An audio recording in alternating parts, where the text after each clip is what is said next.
Nous notions dans notre précédente méditation que Simon incarnait tout ce qui se référait à un temps de la fin et que dans ces derniers jours, tout un ensemble de choses se manifestent.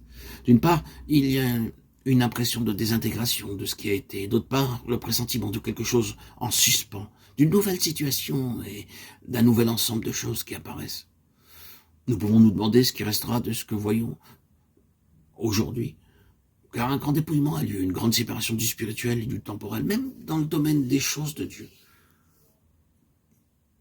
Pour en revenir à la figure de Simon prenant dans ses bras l'enfant Jésus, qu'avons-nous vraiment reçu du Seigneur dans nos bras au cours de cette période de transition?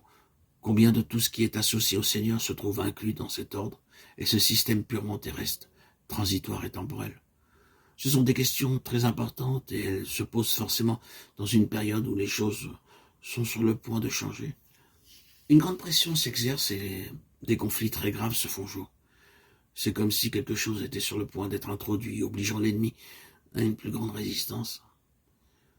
La vie spirituelle est sous la contrainte et l'épreuve, et il est beaucoup plus facile de renoncer ou bien d'offrir une moindre résistance.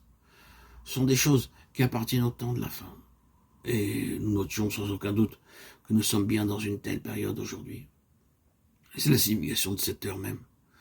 Les choses vont changer radicalement, un ordre va passer, un autre va paraître. Mais aujourd'hui, au cours de cette épreuve de dépouillement, il devrait y avoir, comme ce fut vrai pour Simon, la disparition de tout ce qui n'était pas spirituel, de la dispensation passée. Et cette incorporation des valeurs spirituelles, des principes et des valeurs intrinsèques de ce qui vient, c'est très brièvement ce qui nous a principalement occupés dans notre précédente méditation. Maintenant, nous allons considérer un facteur dominant qui caractérise Simon en tant que représentation de ce temps de la fin, de cette période de transition. Ce facteur dominant qui est également une nécessité pour nous est contenu dans un mot, vision. Malgré leur grand âge, Simon et Anne ont eu la vision.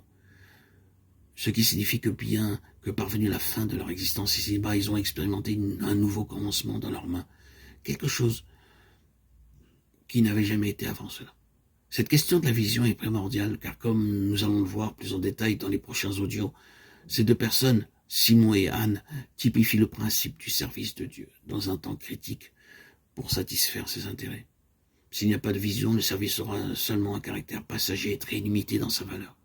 Ce sera quelque chose qui sera fait pour lui-même, et une grande partie comme une fin en soi, sans répondre à un besoin. Le service doit avoir une bien plus grande importance que de faire simplement quelque chose pendant un temps, sans perspective au-delà de l'occupation immédiate. Cela signifiera la limitation et la pauvreté dans le service.